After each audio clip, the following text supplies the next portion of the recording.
चलिए, good evening, नमस्कार, जय हिंद, जय भारत।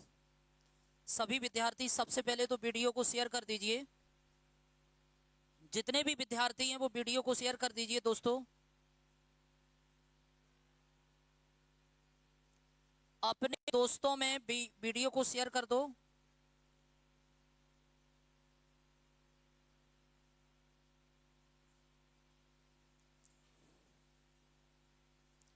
चलो, दोस्तों में शेयर कर दो और अपने स्टेटस पे जरूर लगा लो उसको।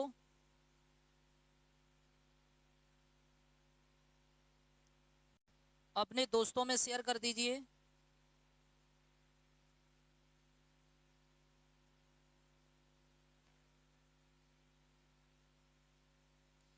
चलिए, जल्दी से आ जाइए।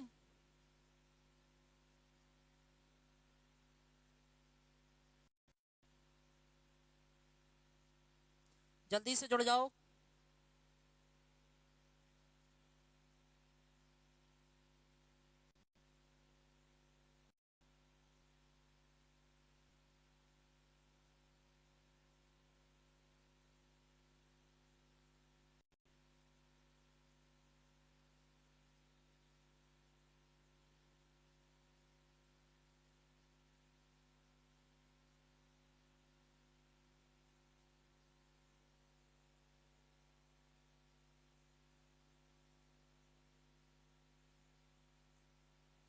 चलिए, राधे राधे सभी विद्यार्थियों को। जय महाकाल की, जय श्री महाकाल।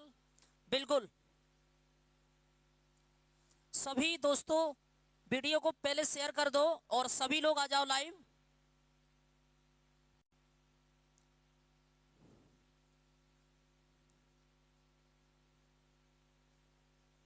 सभी लोग आ जाओ लाइव।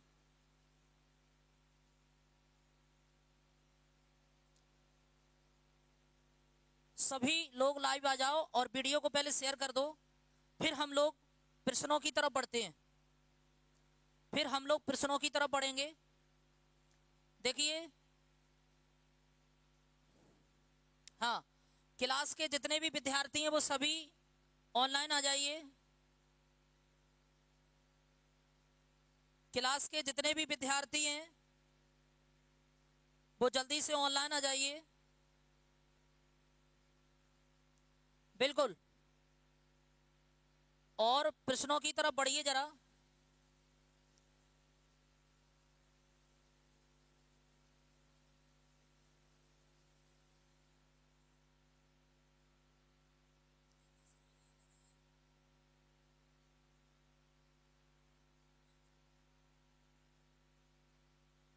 चलिए, देखिए, अब हम पहले प्रश्न की तरफ बढ़ रहे हैं दोस्तों। देखिए, आज का पहला प्रश्न थोड़ा सा पहला प्रश्न है कि बक्सर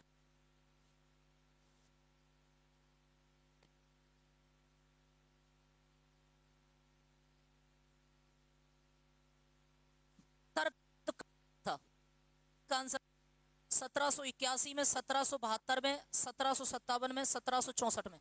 कल की जो क्लास हम लोगों ने ली थी तो उसमें 10 प्रश्न मैंने आपको सॉल्व करवाए थे, 9 प्रश्न मैंने आपको सॉल्व करवाए थे। आज मैं 10वें प्रश्न से, क्योंकि वो किसी कारणवश से वो क्लास बंद हो गई थी और थोड़ा सा टेक्निकल इशू के कारण वो बंद हो गई थी, इस कारण से। तो आज हम लोग उसी क्लास को कंटिन्यू कर रहे हैं। बिल्कुल, रमा जी बोल रही हैं, hello sir, hello, good evening, जय श्री महाकाल। आप वो क्लास आती हैं वही रमा है क्या, वो जो पढ़ने के लिए आती हैं?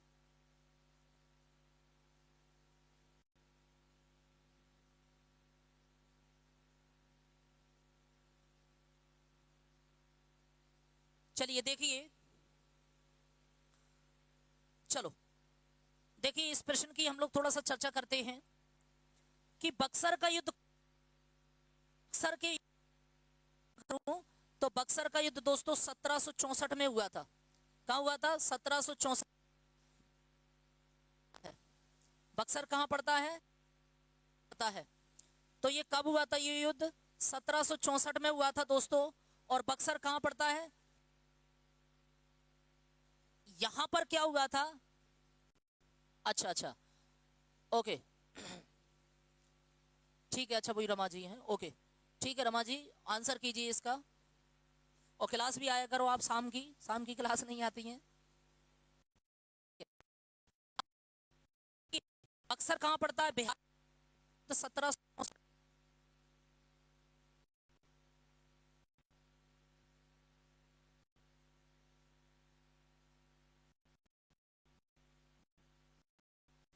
यहाँ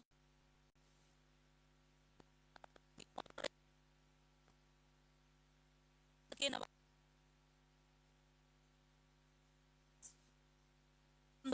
भी लड़ रहा था यहाँ पर, ठीक है। तो यहाँ पर संयुक्त सेना लड़ रही थी। तो ये युद्ध कब हुआ था? 1764 में। और 1764 में ये युद्ध जीतने के बाद अंग्रेजों का कंप्लीट रूप से भारत में शासन हो गया था। क्लियर है?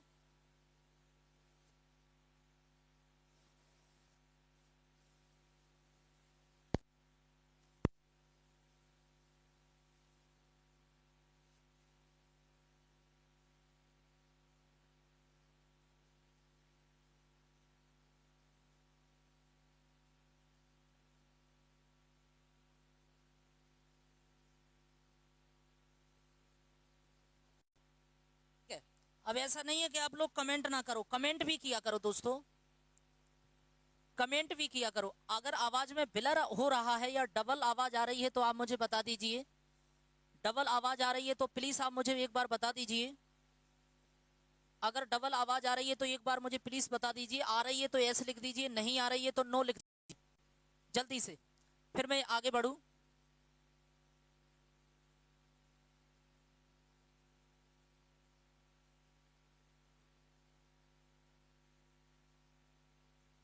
चलिए बता दीजिए थोड़ा सा कमेंट बॉक्स में, अगर आवाज डबल आ रही है तो हाँ लिख दो, नहीं आ रही है तो ना लिख दो जल्दी से।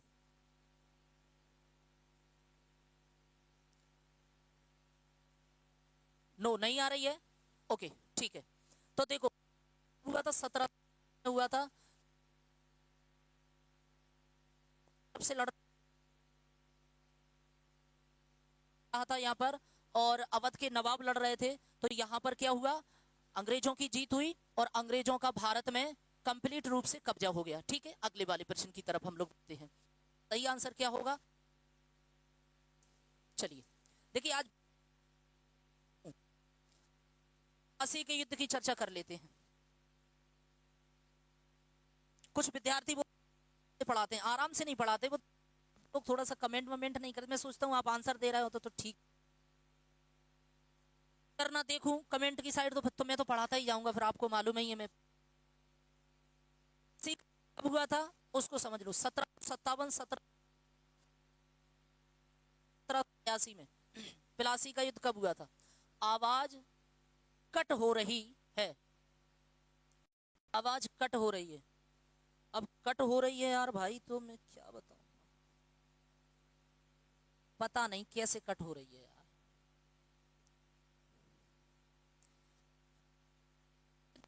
बताओ प्लासी का युद्ध कब हुआ था?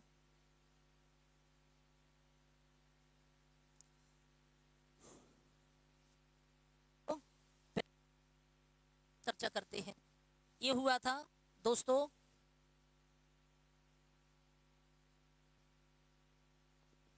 ये कब हुआ? जून 1757 में। क्लियर?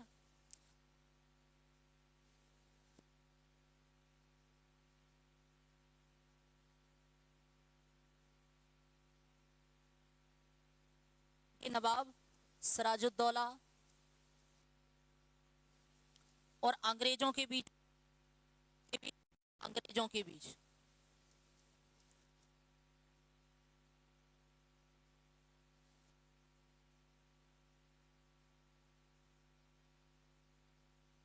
एक मंत्री हुआ करता था मीर जाफर। तो मीर जाफर ने यहां पर धोखाधड़ी कर दी, इस कारण से प्लासी का युद्ध हार गया। और प्लासी का युद्ध हारने के बाद अंग्रेजों का कब्जा हो गया। ठीक है, हाँ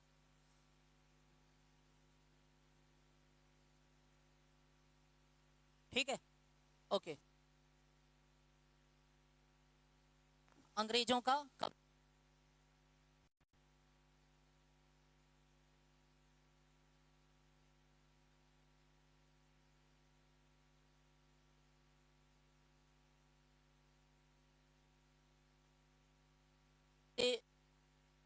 बोलते हैं, यानी कि काल कोठरी की घटना बोलते हैं, काल कोठरी।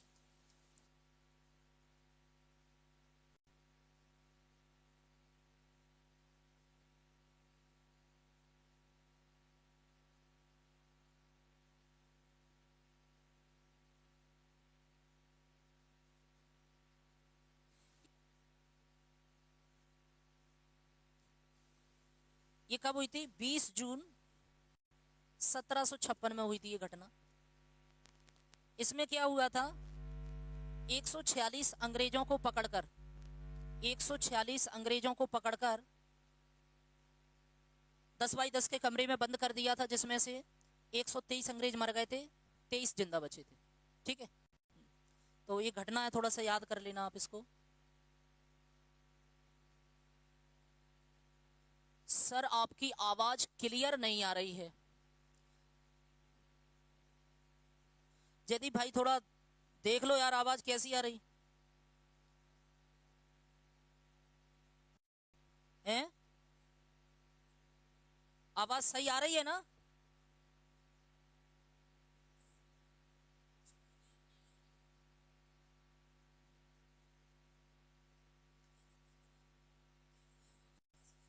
देखो हमारे यहां से तो क्लियर आवाज आ रही है, हम हमारे यहां से क्लियर आ रही है। नेटवर्क नेटवर्क प्रॉब्लम आपके यहाँ है। Sir net sir sir Nita Ambani का वाईफाई लगवा लो, फिर आवाज सही। हाँ बिल्कुल आप सही कह रहे हैं, बिल्कुल। आप थोड़ा सा देखिए, हमारी तो इतनी पहचान, थोड़ा सा थोड़ा पर आप मिलवा दिए उस नीता, तो अगर वो दे देंगी तो ठीक है। बीच बीच में नहीं, क्या बोल रहे हो आप? आगे बोलो।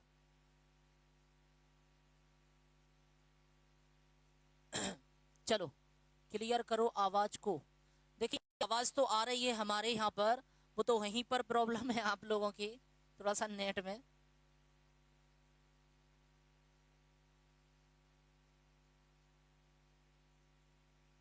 हाँ हाँ, वो तो मैं थोड़ी बोल रहा हूँ भैया कि सबके यहाँ नहीं है। मैं तो ऊपर वाले से प्रार्थना कर रहा हूँ कि किसी के यहाँ नेट प्रॉब्लम नहीं हो, सबके यहाँ नेट। देखिए बरसात का मौसम है, थोड़ा सा आवाज में दिक्कत आ रही होगी, लेकिन हमारे यहाँ आवाज सही आ रही है, हमारे यहाँ आवाज सही आ रही है। चलिए, तो ब्लैक होल ट्रेजेडी यानी कि काल कोठरी की घटना 20 जून 1956 को हुई थी, सॉरी 1756 को हुई थी। मैंने आपको बताई दिया है कितने अंग्रेजों को, 146 अंग्रेजों को पकड़ के 10 बाई 10 के कमरे में यहाँ बंद कर दिया था। ठीक है, तो बाद में 123 अंग्रेजों की मौत हो गई थी। चलिए अगले वाले प्रश्न की तरफ बढ़ते हैं। तो उसका आंसर क्या था? 1757। चलिए अब अगले वाले प्रश्न की तरफ देखिए जरा। इलाहाबाद की संधि कब हुई थी? बताओ, इलाहाबाद की संधि कब हुई थी? बताओ जल्दी से। इलाहाबाद की संधि कब हुई थी?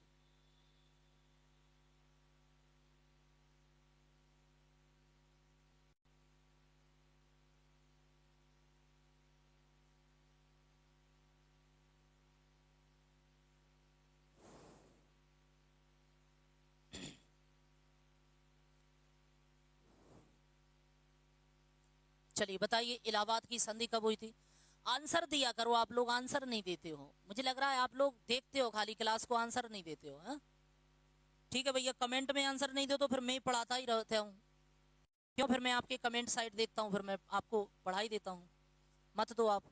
देखिए इलाहाबाद की संधि दोस्तों दो बार हुई है, एक तो 12 अगस्त 1765 में हुई है, और एक हुई है 16 अगस्त 1765 में। दो संधि हुई हैं।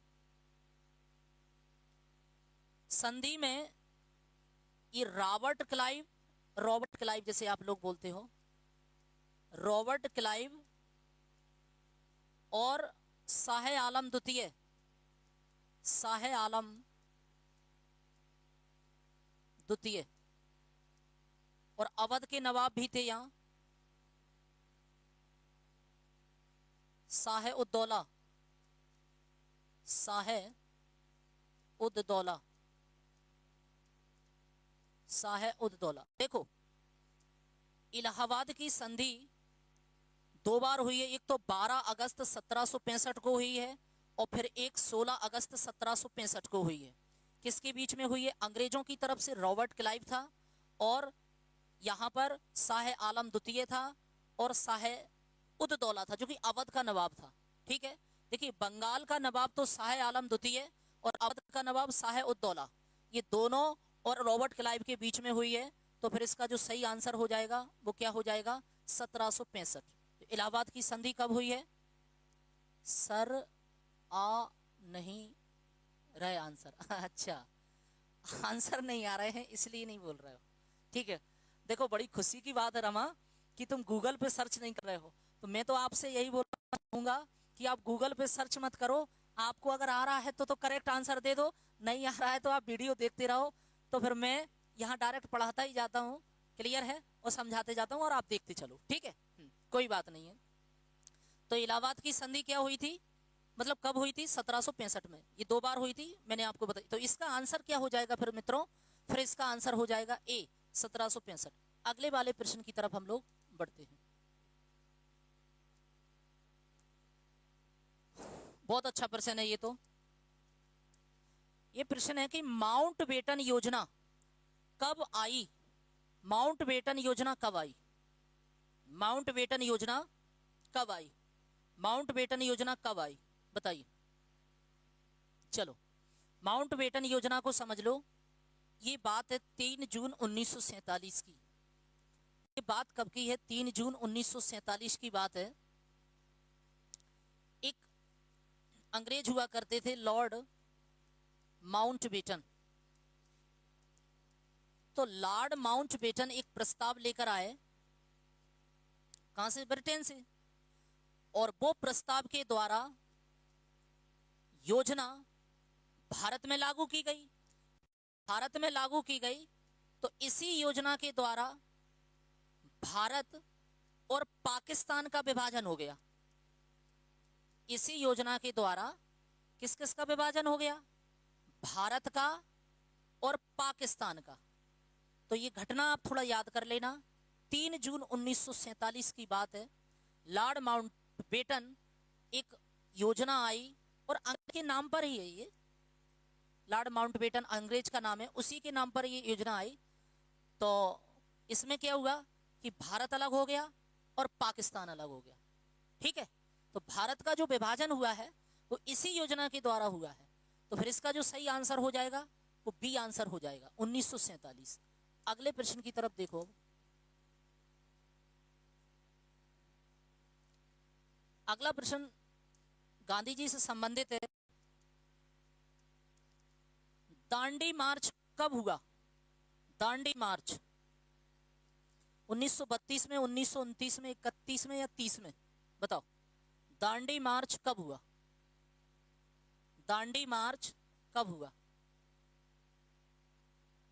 दांडी मार्च कब हुआ बताइए। दांडी मार्च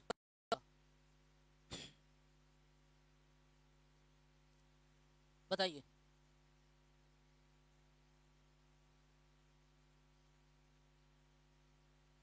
दांडी मार्च कब हुआ? चलो इधर देखिए। देखिए थोड़ा सा मैं बात करता हूं दांडी मार्च की। साबरमती आश्रम, साबरमती आश्रम जो कि अहमदाबाद में पड़ता है, गुजरात में। अब ये जो गुजरात में है ना साबरमती आश्रम, वहां से गांधी जी ने क्या किया? 78 अनुयायियों को, मतलब 78 आदमियों को, अनुयायियों को 78 आदमियों को गांधी जी ने पैदल यात्रा करवाई, पैदल यात्रा, ठीक है। और ये दांडी नामक एक जगह है जो कि गुजरात में ही है। दांडी नामक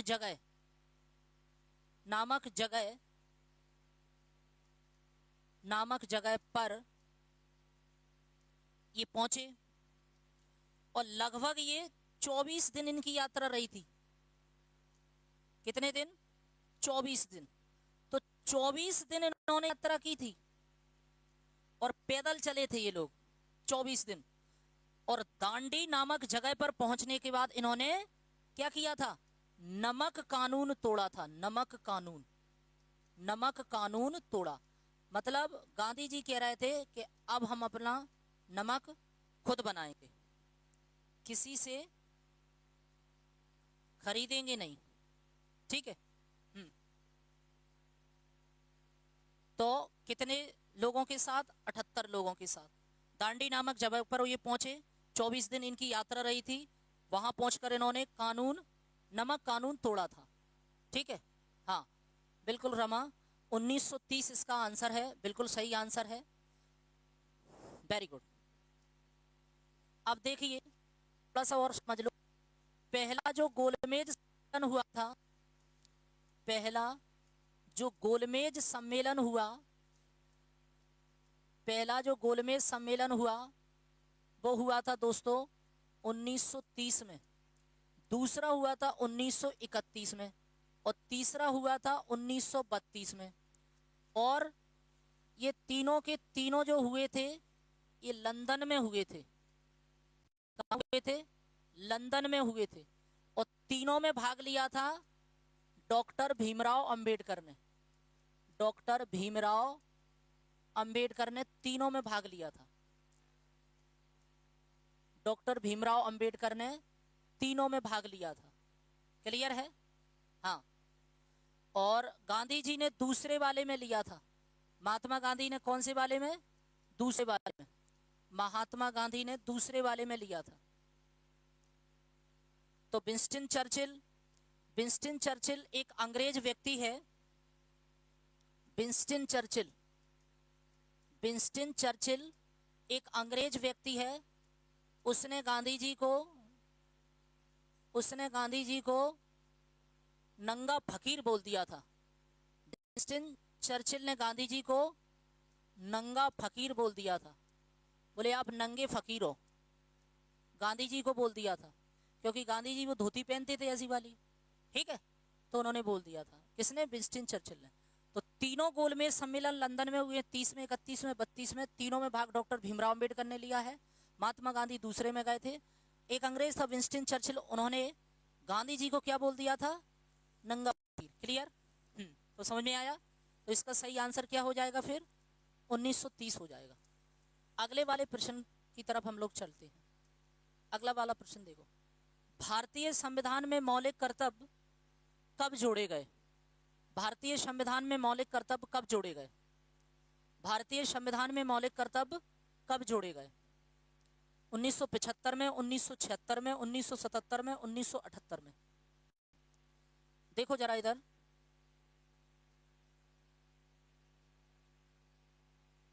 देखो जरा।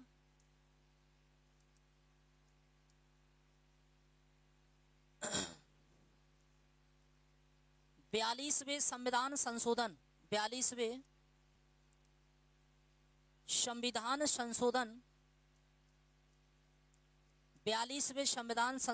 1976 के द्वारा मौलिक कर्तव्य को जोड़ा गया। किसे जोड़ा गया? मौलिक कर्तव्य, ठीक है। और मौलिक कर्तव्य हमने कौन से देश से लिए? रूस से लिए।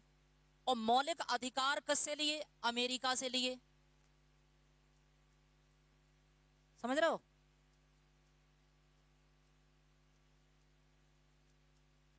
ये किससे लिए? अमेरिका से।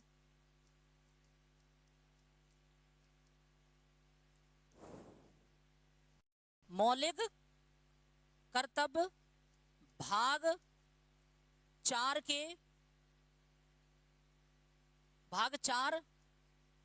के ए में है, ए। और अनुच्छेद अगर आप बोलोगे तो अनुच्छेद 51 का में है, ठीक है। अनुच्छेद 51 का में है कौन? मौलिक कर्तव्य। अब देखो जरा, ठीक है ना? हाँ, शुरू में मौलिक कर्तव्य 10 थे, लेकिन शुरू में मौलिक कर्तव्य 10 थे, लेकिन एक समिति है दोस्तों, स्वर्ण सिंह समिति, स्वर्ण सिंह समिति की सिफारिश पर मौलिक कर्तव्य जोड़े गए थे, ठीक है, 10। लेकिन 11वां भी है, 11वां भी मौलिक कर्तव्य है, ठीक है। हाँ, ये 86वां संविधान संशोधन, 86वां संविधान संशोधन हुआ 2002 में। 86वां संविधान संशोधन 2002 में हुआ। तो इसमें क्या हुआ था? इसमें 14 से, माफ करो 14 नहीं, 6 से 14 वर्ष के बच्चों को फ्री पढ़ाया जाएगा। समझ रहे हो? तो ये 11 हो गए। फिर अभी वर्तमान में कितने मौलिक कर्तव्य हैं? राधे राधे। हाँ बिल्कुल, 1976 है रमा। तो 42वें संविधान संशोधन 1976 के द्वारा मौलिक कर्तव्य जोड़े गए, जो कि रूस से, ये भाग 4 के ए अनुच्छेद 51 का में मौलिक अधिकार अमेरिका से लिए गए हैं, ठीक है, अधिकार लिए गए हैं, कर्तव्य तो रूस से लिए गए। ये स्वर्ण सिंह समिति के द्वारा जोड़े गए थे, लेकिन शुरुआत में मौलिक कर्तव्य 10 थे, लेकिन एक और बढ़ गया है, 86वां हो गया है, तो 11 हो गए हैं। ये 2002 में ये 6 से 14 वर्ष के बच्चों को निःशुल्क पढ़ाया जाएगा, फ्री पढ़ाया जाएगा। फिर इसका आंसर क्या हो जाएगा? बी आंसर हो जाएगा। अगला प्रश्न देखो, आपातकाल भारत में कब लागू हुआ? आपातकाल बोल रहा है आपसे। आपातकाल भारत में कब लागू हुआ? हाँ 1976 सही है रिंकू। अब इस क्वेश्चन का आंसर दो 16वें का। आपातकाल देखो जरा, आपातकाल में देखिए, आपातकाल 1975 में लागू हुआ था, ठीक है। हाँ, इमरजेंसी बोलते हैं उसे, इमरजेंसी। तो ये इसका आंसर बिल्कुल सही है, 1975, ये बिल्कुल सही आंसर है। लेकिन अगर ऐसे पेपर में आएगा कि राष्ट्रीय वित्तीय आपातकाल और राष्ट्रपति शासन, अगर मान लो आया कि राष्ट्रीय आपातकाल, राष्ट्रीय आपातकाल का वर्णन, आपातकाल का वर्णन इस आर्टिकल में ऐसे आया, तो आर्टिकल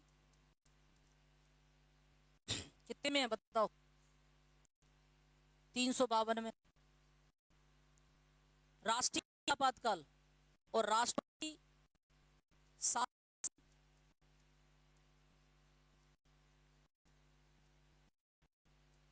ये आर्टिकल 356 में है।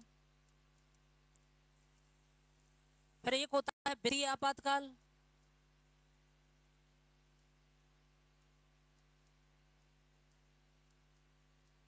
ये कब है? आर्टिकल 360 में। तो आपातकाल पहली बार कब लागू किया गया? 1975 में। तो फिर इसका ए आंसर बिल्कुल सही है। हाँ 25 जून 1975 को। गूगल मत करना बस सुरेंद्र। अगला प्रश्न देखो,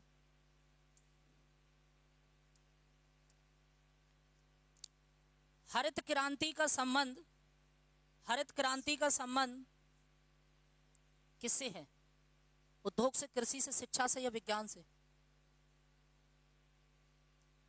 हरित क्रांति का संबंध किससे है? बताओ। देखिए, जो हरित क्रांति है ना, वो कृषि से संबंधित है। और कृषि में काय की पैदावार? गेहूं की अच्छी पैदावार हो। किसकी? गेहूं की अच्छी पैदावार हो, अच्छी पैदावार।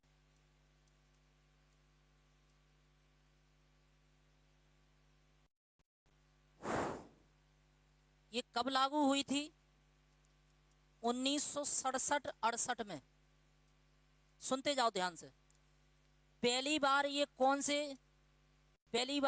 कौन से राज्यों में लगी? तो हरित क्रांति स्टार्ट हुई तो पंजाब, उत्तर प्रदेश, ठीक है, पंजाब, उत्तर प्रदेश और पश्चिमी क्षेत्र। उत्तर प्रदेश का पश्चिमी क्षेत्र, तो पूरा उत्तर प्रदेश ही मान लो आप। तो इन क्षेत्रों में पहली बार क्या हुई? तो इन क्षेत्रों में पहली बार क्या हुई? हरित क्रांति लागू हुई। अब हरित क्रांति के भारत में जनक एम.एस. स्वामीनाथन को बोलते हैं। स्वामीनाथन, क्योंकि इनके ही प्रयासों से हरित क्रांति स्टार्ट हुई थी, प्रारंभ हुई थी, इन्हीं के प्रयासों से हरित क्रांति। तो भारत में हरित क्रांति के जनक फिर किसे कहा जाएगा? एम.एस. स्वामीनाथन को कहा जाएगा। लेकिन विश्व लेवल पर किसे कहते हैं? नॉर्मन बोरलॉग को कहते हैं। विश्व लेवल पर किसे कहेंगे? नॉर्मन बोरलॉग को बोलेंगे। भारत में किसे कहेंगे? एम.एस. स्वामीनाथन को कहेंगे। ठीक है। हरित क्रांति की शुरुआत पंजाब, उत्तर प्रदेश राज्यों से हुई। हरित क्रांति का संबंध कौन सी खेती से है? कृषि से भैया। गेहूं की अच्छी पैदावार हो ना, तो फिर इसका सही आंसर क्या हो जाएगा? बी आंसर हो जाएगा। अगले वाले प्रश्न को देखो जरा। अगला वाला प्रश्न है, श्वेत क्रांति का संबंध किससे है? इसको तो देखने की जरूरत ही नहीं है, वैसे ही लगा दो। दूध उत्पादन से। और इसके जनक कौन है? डॉक्टर वर्गीज कुरियन। श्वेत क्रांति के जनक डॉक्टर वर्गीज कुरियन। तो श्वेत क्रांति का संबंध समझ गए ना, दूध उत्पादन से। नेक्स्ट देखो, अगला प्रश्न देखो। भारत का सबसे लंबा प्लेटफॉर्म कहां है? इसे भी देखने की जरूरत नहीं है, इसको भी लगा दो। ए आंसर है। कहां है ये? गोरखपुर, उत्तर प्रदेश में पड़ता है। तो उत्तर प्रदेश सही आंसर है इसका। उत्तर प्रदेश सही आंसर है, तो इसका आंसर ए हो जाएगा। अगला प्रश्न देखो। WHO की स्थापना कहां हुई थी? अच्छा, कब हुई थी WHO की स्थापना? विश्व स्वास्थ्य संगठन, इसका आंसर बताओ भैया। WHO की स्थापना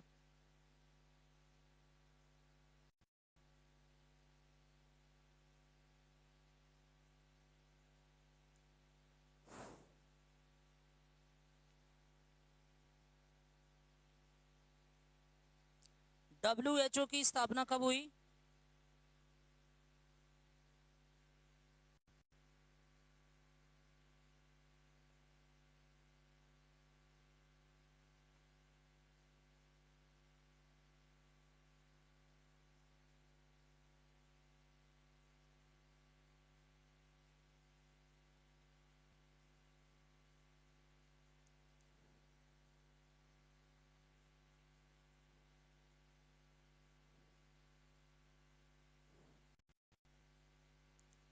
सात अप्रैल 1948 को हुई थी। किसकी? WHO की। WHO वर्ल्ड हेल्थ ऑर्गेनाइजेशन होता है, विश्व स्वास्थ्य संगठन। इसको क्या बोलते हैं? विश्व स्वास्थ्य संगठन। विश्व स्वास्थ्य संगठन, इसकी स्थापना 7 अप्रैल 1948 को हुई थी। ये आंसर बिल्कुल सही है। ठीक है। इसका मुख्यालय जेनेवा में है। जेनेवा कहां पड़ता है? स्विट्जरलैंड में।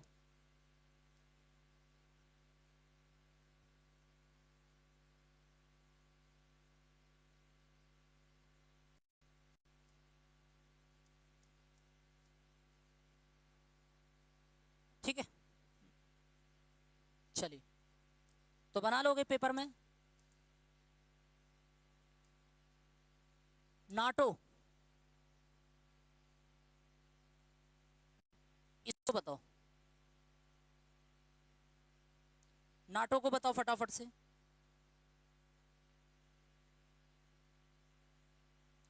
नाटो, नाटो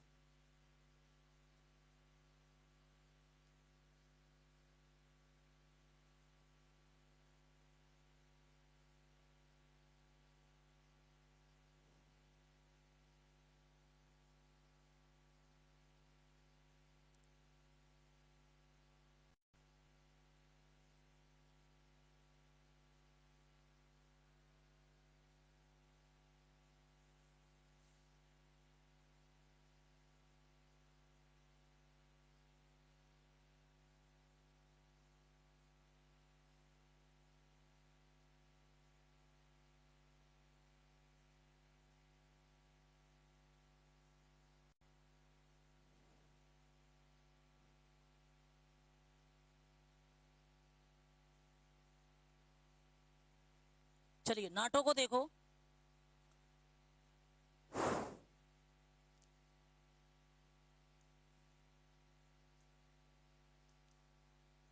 देखिए, नाटो की स्थापना जो हुई थी वो हुई थी 4 अप्रैल 1949 में। कहां हुई थी? वॉशिंगटन डीसी में, जो कि अमेरिका की राजधानी है, वॉशिंगटन डीसी में। ठीक है। इसका मुख्यालय कहां मिलेगा? इसका मुख्यालय मिलेगा आपको ब्रुसेल्स में। ब्रुसेल्स में, बेल्जियम में पड़ता है ये।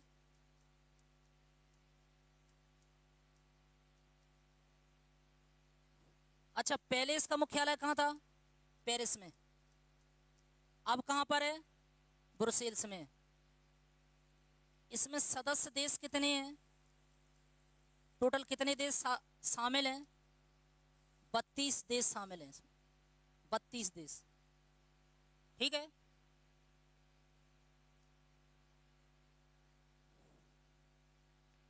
बत्तीस देश इसमें शामिल है। बना लोगे पेपर में। और उत्तर अटलांटिक ये संधि है, उत्तर अटलांटिक संधि है ये।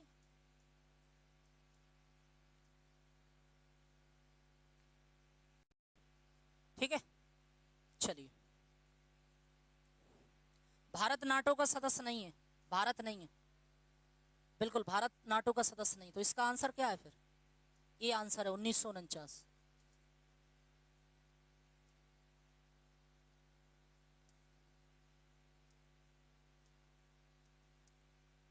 सार्क की स्थापना कब हुई थी बताओ? सार्क, सार्क की स्थापना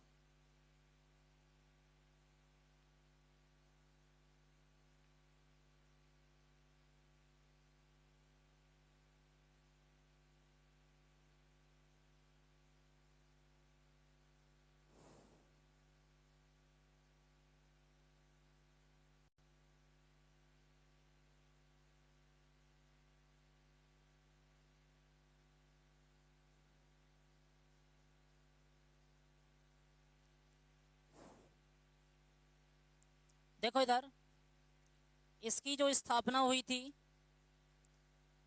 8 दिसंबर 1985 को। ठीक है। कहाँ हुई थी इसकी स्थापना? ढाका में, बांग्लादेश में पड़ता है। लेकिन मुख्यालय कहाँ पर है इसका? मुख्यालय काठमांडू में है।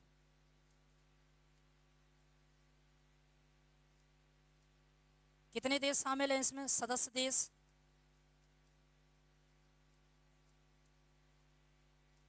इसमें कितने हैं सदस्य देश शामिल? 8। ठीक है। तो इसका सही आंसर क्या हो जाएगा? 1985। कुछ इसमें मैं देशों के नाम बता देता हूं, जैसे भारत है, पाकिस्तान है, अफगानिस्तान है, बांग्लादेश, श्रीलंका है, नेपाल है और आपका भूटान है। हाँ, 1985 रमा, बिल्कुल सही आंसर किया आपने।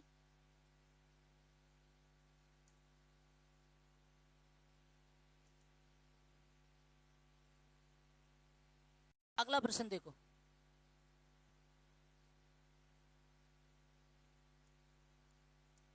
अर्थशास्त्र किसने लिखा? अरे यार, ये तो हलवा वाले प्रश्न आ रहे।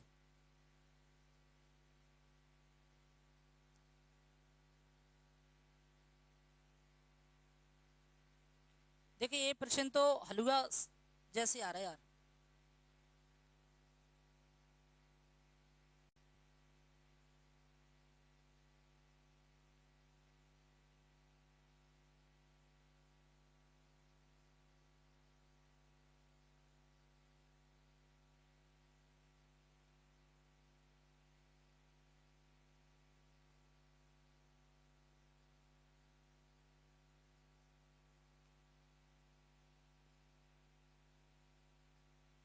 चलिए, अर्थशास्त्र की पुस्तक किसने लिखी? तो इसका सही आंसर है ए, कौटिल्य ने। चाणक्य ने लिखी, कौटिल्य ने लिखी, चाणक्य ने लिखी। एक ही बात है, कौटिल्य बोल लो, चाणक्य बोल लो। तो इसका सही आंसर ये हो जाएगा। ये तो बहुत सरल क्वेश्चन है। अगला देखो, सार्क का मुख्यालय कहां पर है? सार्क का बताओ। अभी हाल ही बताया था मैंने, सार्क का मुख्यालय अभी हाल बताया था। स्थापना 8 दिसंबर 1985 को हुई थी। मुख्यालय मैंने आपको क्या बताया था? नेपाल के काठमांडू में है। तो ये आंसर बिल्कुल सही है। और सार्क में कितने देश सदस्य हैं? 8। स्थापना कहाँ हुई थी? ढाका में। हाँ रमा, बिल्कुल सही आंसर है आपका ए, काठमांडू। बिल्कुल बिल्कुल, आपका बिल्कुल सही आंसर है ए। अगले प्रश्न का आंसर कीजिए। गेटवे ऑफ इंडिया कहां पर है? मुंबई में, कोलकाता में, चेन्नई में या फिर गोवा में? Gateway of India, gateway of India कहां पर है बताइए? Gateway of India, gateway of India.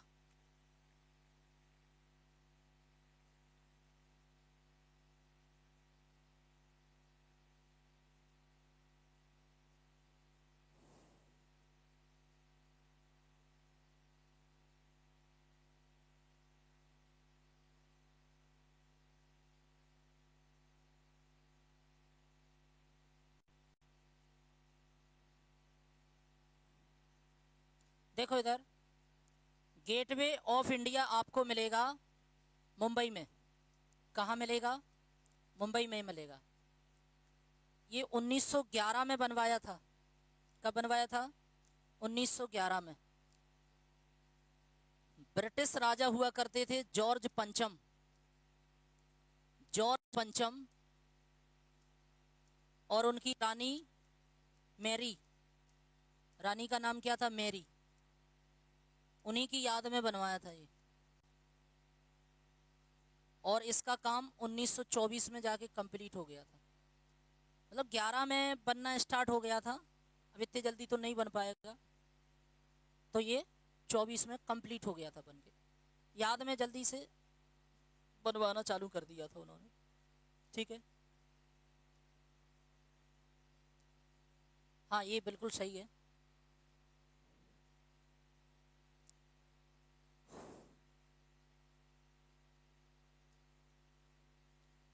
विश्व स्वास्थ्य संगठन WHO, वर्ल्ड हेल्थ ऑर्गेनाइजेशन का हेडक्वार्टर आपसे पूछ लिया गया है।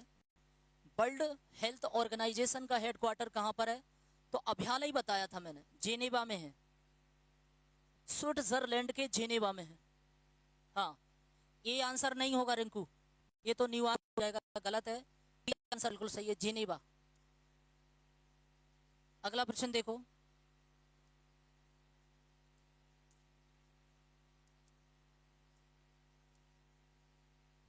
मोनालिसा पेंटिंग किसने बनाई?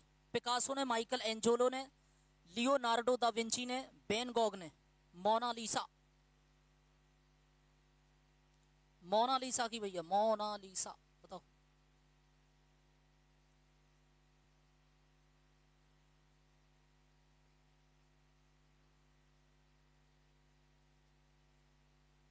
मोनालिसा,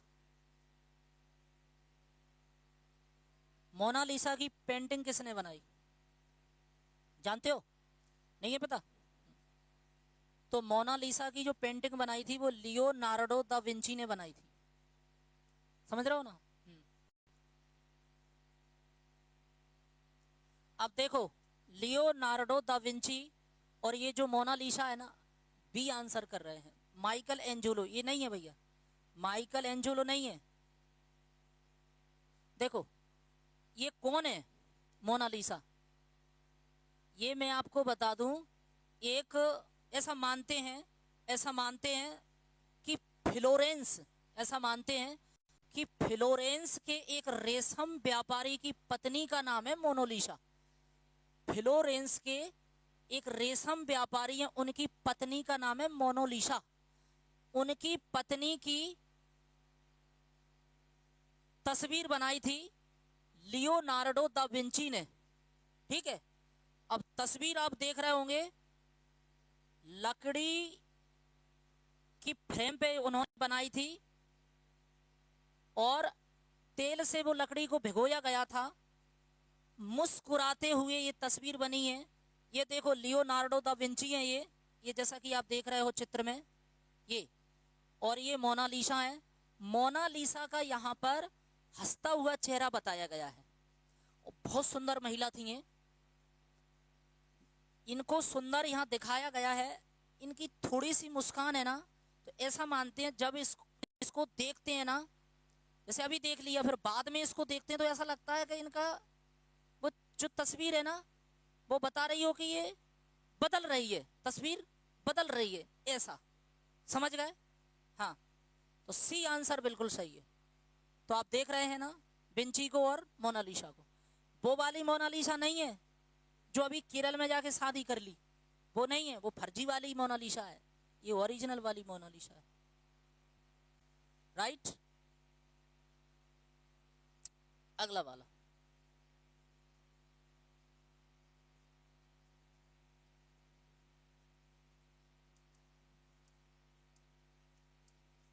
संसद का संयुक्त अधिवेशन, संसद का संयुक्त अधिवेशन कौन बुलाता है?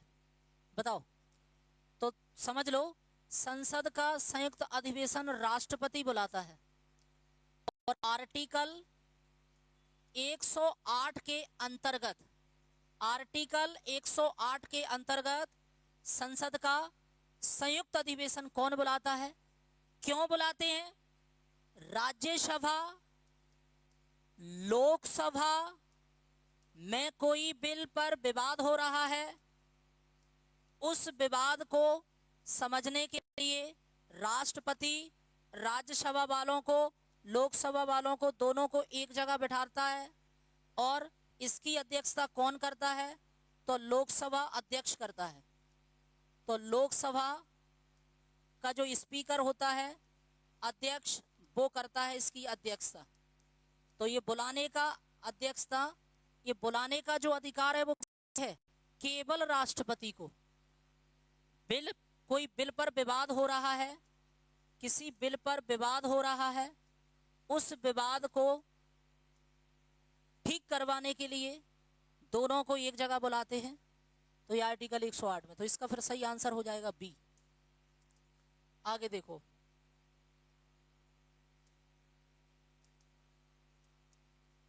विश्व का सबसे बड़ा महासागर कौन सा है?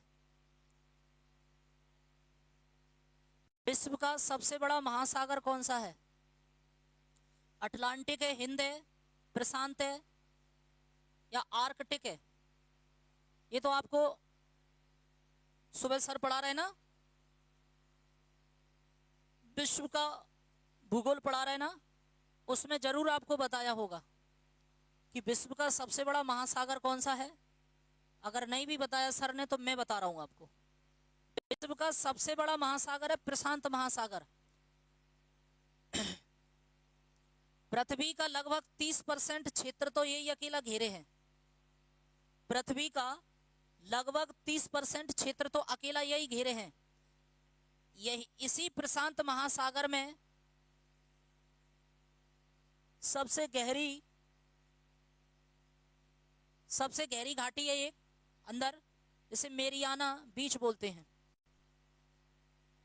मेरियाना बीच इसी प्रशांत महासागर में है। अब प्रशांत महासागर, पैसिफिक ओशियन ये है, एशिया महाद्वीप और ऑस्ट्रेलिया महाद्वीप, कुल मिला के सब महाद्वीपों के क्षेत्रों को टच कर रहा है वो। ये देखो, ये सब का सब पूरा का पूरा पैसिफिक है। ये देखो सबको टच कर रहा है, सबको, एशिया को, नॉर्थ अमेरिका को, साउथ अमेरिका को, ऑस्ट्रेलिया को। समझ रहे हैं ना आप मेरी बात?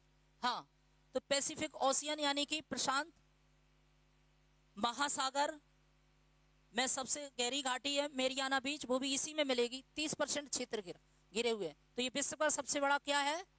महासागर है, ओशियन है। नेक्स्ट, अगला प्रश्न देखो, गति का पहला नियम किसने दिया था? गति का पहला नियम हलुआ वाले क्वेश्चन है भैया, हलुआ है, हलुआ बिल्कुल सिंपल वाले। अब इनको ही नहीं बता पाओगे तो कैसे काम चलेगा लाला, इनको तो आपको बताना पड़ेगा मित्रों। देखिए हलुआ वाले क्वेश्चनों को तो आपको बताना पड़ेगा यार।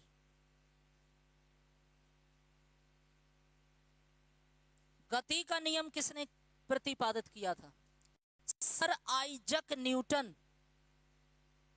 अच्छा ये नहीं ये तो आइंस्टीन लगा दिया यार मैंने गलती से। सर आइजक न्यूटन ये है, इन्होंने 3 नियम बताए थे। न्यूटन का पहला नियम जो जड़त्व का नियम होता है, इसी से जुड़ा दूसरा नियम है, और एक है तीसरा नियम। ठीक है, हाँ, तो न्यूटन ने 3 नियम बताए थे। इनकी एक पुस्तक थी प्रिंसिपिया, फिलोसफी प्रिंसिपिया में इन्होंने जड़त्व का नियम बताया था। जड़त्व का नियम पहला जो नियम है न्यूटन का, उसे जड़त्व का नियम कहते हैं। उन्होंने कहा था कोई वस्तु अगर खड़ी है और आप उसमें बाहरी बल नहीं लगा रहे हो तो वो खड़ी की खड़ी रहेगी। यही बताया था उन्होंने पहले नियम में। तो न्यूटन का पहला जो नियम है वो गति का नियम है। ठीक है दोस्तों, तो समझ में आ गया गति का पहला नियम किसने प्रतिपादित किया था? सर आइजक न्यूटन ने, प्रिंसिपिया नाम की किताब में उन्होंने कहा था। मैथ के भी वैज्ञानिक है भैया, मैथ के।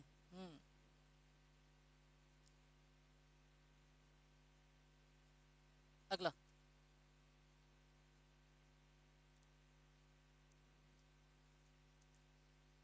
पानीपत का पहला युद्ध कब हुआ था?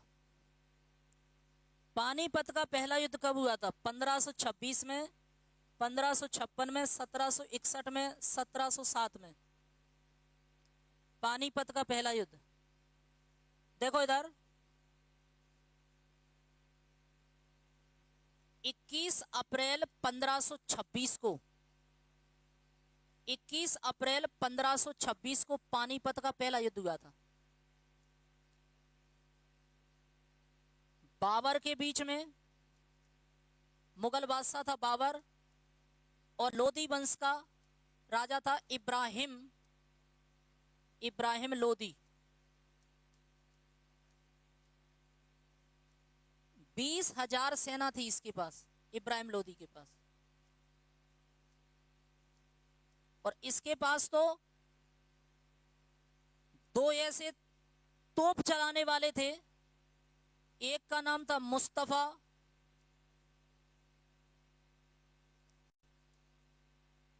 दो तोपची हुआ करते थे, मुस्तफा, और एक का नाम था कमाल पासा।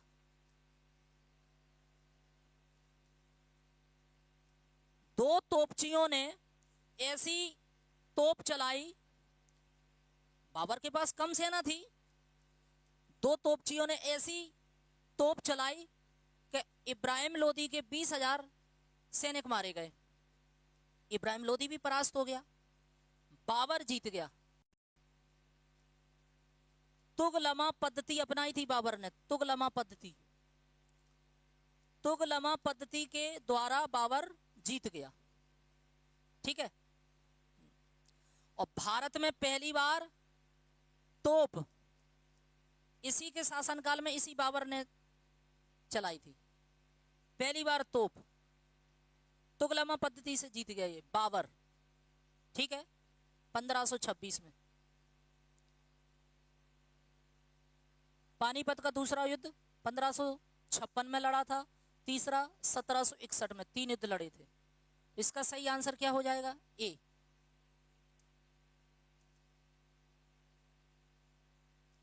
अच्छा थोड़ा सा देख लो, इधर देखो, थोड़ा सा चित्र में समझ लो। ये चित्र देख रहे हो ना, ये डली सेना, किसकी सेना डली? ये इब्राहिम लोदी की सेना। क्योंकि तोप चल रहा है ना, बारूद आ रहा है ऊपर से, इनके ऊपर गिर रहा है और ये मर के वहीं गिर रहे। ठीक है। अब अगला देखो,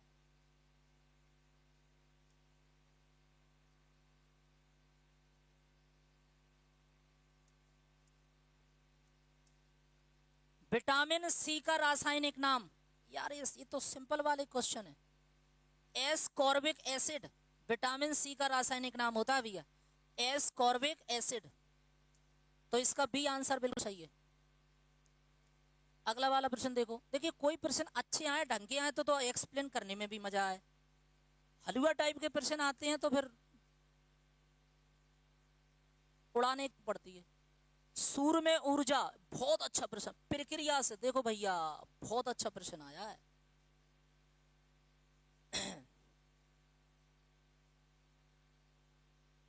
सूर्य में भैया बहुत अच्छा प्रश्न आया है।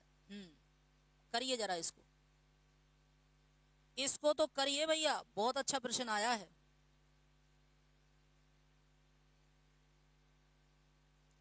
क्या रीजन है? कौन सी क्रिया के कारण सूर्य में ऊर्जा किस प्रक्रिया से उत्पन्न हो जाती है? बताओ।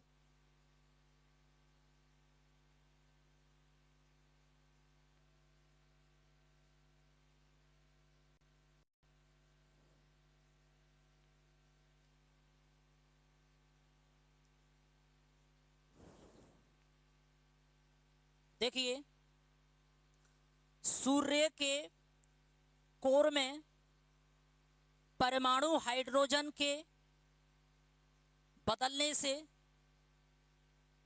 संलयन से क्या होती है दोस्तों? ऊर्जा उत्पन्न होती है। तो सूर्य के कोर से, सूर्य के बीच में होता है कोर, सूर्य के कोर से एक नाभिकीय संलयन की एक प्रक्रिया है। और मैं आपको बता दूं, सूर्य के जो कोर में मौजूद हाइड्रोजन परमाणु संलयन, विखंडन नहीं होगा बेटा, विखंडन नहीं होगा, विखंडन इसका आंसर नहीं होगा। सुन लीजिए, सूर्य के कोर में मौजूद हाइड्रोजन परमाणु संलयन के द्वारा ये हीलियम में बदलते हैं। और ये हीलियम में जब बदलते हैं तो फिर तापमान और दबाव के कारण ऊर्जा बाहर निकलती है। ठीक है। तो इसका सही आंसर होगा बी संलयन, बी संलयन, नाभिकीय संलयन के कारण। तो सूर्य में ऊर्जा किस प्रक्रिया से उत्पन्न होती है नाभिकीय संलयन के कारण। ठीक, तो देख रहे हो आप सूर्य की ये कोर है, ठीक है, हाँ, उससे फिर ऊर्जा बाहर निकल रही, ठीक है, हाँ, कुछ नहीं है दोस्तों, सूर्य के कोर में मौजूद हाइड्रोजन परमाणु संलयन के द्वारा हीलियम में कन्वर्ट हो जाते हैं और हीलियम के द्वारा क्या होता है, ये ऊर्जा का उत्पन्न होती है, ठीक है, हाँ, तो नाभिकीय संलयन के कारण, तो बी इसका सही आंसर हो जाएगा। चलो अगला वाला प्रश्न देखो।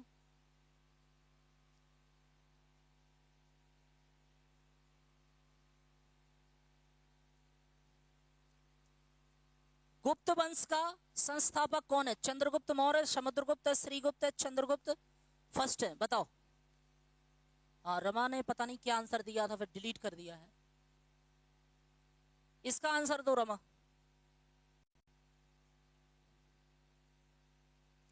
हाँ, इसका वैसे आंसर तो सी है। अब मैं इधर समझा देता हूं थोड़ा सा।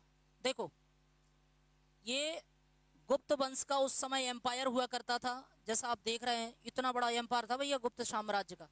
तुम ऐसे ही समझते हो क्या? हाँ, ये देखो अंदर ये पूरा गुप्त ही गुप्त है पूरा।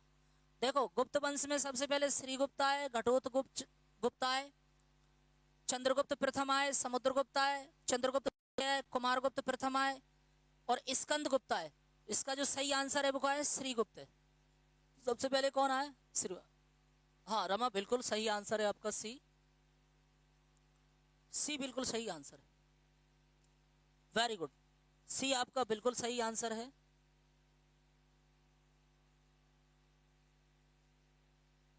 नेक्स्ट देखिए थोड़ा सा।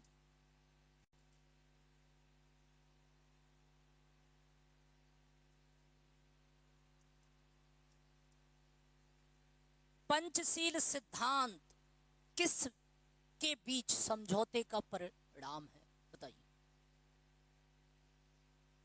क्या आंसर होगा? सर डिलीट तो ऊपर वाले का किया था, इसका नहीं, इसका तो सी है। अच्छा ठीक, वेरी गुड, ओके। चलो आप रमा इसका आंसर करो, पंचशील सिद्धांत का करो, जल्दी से करो। पंचशील सिद्धांत का करो। देखो जरा, ये भारत और चीन के बीच में हुई थी 1956 में। पंचशील सिद्धांत में 5 बातें रखी थी। क्या रखी थी? कि एक दूसरे की प्रादेशिक अखंडता और संप्रभुता का परस्पर सम्मान करोगे, फिर इसके बाद परस्पर अनाक्रमण, बिना बताए आक्रमण नहीं करोगे, एक दूसरे के आंतरिक मामलों में हस्तक्षेप नहीं करोगे, समानता और परस्पर लाभ करोगे, शांतिपूर्ण सह अस्तित्व का ध्यान रखोगे, शांति से रहोगे, सीधी सी बात। तो 5 बातें, देखिए कोई भी मैसेज डिलीट नहीं किया करो, लिखे रहने दिया करो। 5 बातें का ध्यान करना आप लोग। तो भारत और चीन के बीच में पंचशील सिद्धांत हुए थे, 5 चीजों पर यहां पर योजना बनी थी। चलिए दोस्तों, मैंने आज आपको कितने क्वेश्चन करवा दिए? अप्रोक्सीमेशन आपको करवा दिए होंगे मैंने 25 के समथिंग, 25-26 क्वेश्चन मैंने आपको करवा दिए हैं। कल मैं आपको और अच्छे प्रश्न और लाऊंगा, तो दोस्तों इनको पढ़ना। कुछ प्रश्न अगर आपने शुरू वाले नहीं किए तो कल वाली वीडियो देख लेना। एक काम जरूर कर दिया करो, मैं आपको 50 बार समझा चुका हूं और बोल रहा हूं कि आप वीडियो को स्टेटस पे लगा दिया करो यार, थोड़ा सा ग्रुप में शेयर कर दिया करो यार, समझो यार, थोड़ा सा सब्सक्राइब बढ़ जाएंगे तो समझा करो। चलिए ठीक है दोस्तों, तो पढ़ते रहा करो। कल मिलते हैं हम इसी समय पे, तब तक के लिए नमस्कार, जय हिंद, जय भारत।